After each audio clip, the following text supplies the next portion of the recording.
আজ থেকে কয়েক হাজার বছর আগে ইরানের অগ্নিপূজকদের মাথায় আসলো বছরের প্রথম দিন, সেটাকে তারা ফার্সিতে তারা নওরোজ বলতো, মানে নতুন দিন। এই নওরোজ বা নাইরোজ, এই বছরের প্রথম দিনকে অগ্নিপূজকেরা, প্রকৃতি পূজারীরা, পেগানরা তারা বিশেষভাবে পুজো অর্চনা এবং উৎসব হৈহুল্লোড় করে কাটাতো। কেন কাটাতো? কারণ তারা মনে করত, তারা বিশ্বাস করত, বছরের প্রথম দিনটিতে আনন্দ উৎসব এবং হৈহুল্লোড় করে যদি কাটানো যায়, তো প্রথম মুহূর্ত, প্রথম দিনটাকে উৎসব এর মাধ্যমে কাটালে সারা বছর ভালো থাকা যাবে, সুখে থাকা যাবে, স্বাচ্ছন্দ্যে থাকা যাবে, উৎসবে থাকা যাবে। এই ভুল বিশ্বাস এবং এই কুসংস্কারাচ্ছন্ন আকীদার উপর ভিত্তি করে সেই অগ্নিপূজকেরা তারা বছরের প্রথম দিনকে উৎসবের সময় এবং উপলক্ষ হিসাবে স্থির করলো।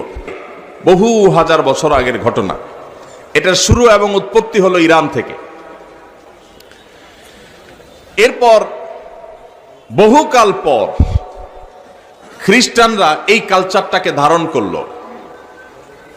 তারা তাদের যে খ্রিস্টীয় বর্ষ, সে খ্রিস্টীয় সন বা সালকেও তারা ওই অগ্নিপূজকদের যে সাল ছিল, সন ছিল, সেটার মতো করে এটার প্রথম দিনকে, প্রথম মুহূর্তকে তারা উদযাপন করা শুরু করলো। আজ সেই উদযাপন আমাদের মুসলমান সমাজেও এসে পড়েছে। তার নাম হলো 31st নাইট।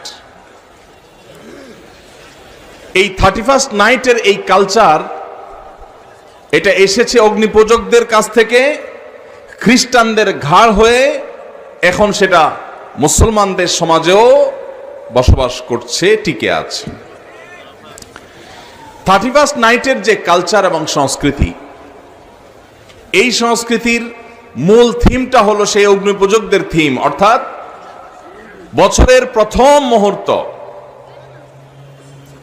এই সময়টাকে যখনই রাত 12টা 1 মিনিট হবে, 31শে ডিসেম্বর, 31st নাইট, 31 ডিসেম্বর রাত 12টা পার হয়ে যখন 12টা 1 হয়ে যাবে, তখনই সব পটকা ফুটিয়ে, আতশবাজি করে, ফানুস উড়িয়ে, হই হুল্লোড় করে, গান বাজনা করে, উৎসব করে, ফুর্তি করে এই মুহূর্তকে কাটিয়ে তারা সারা বছর ভালো থাকতে চায়, উৎসবে থাকতে চায়, খুশিতে থাকতে চায়।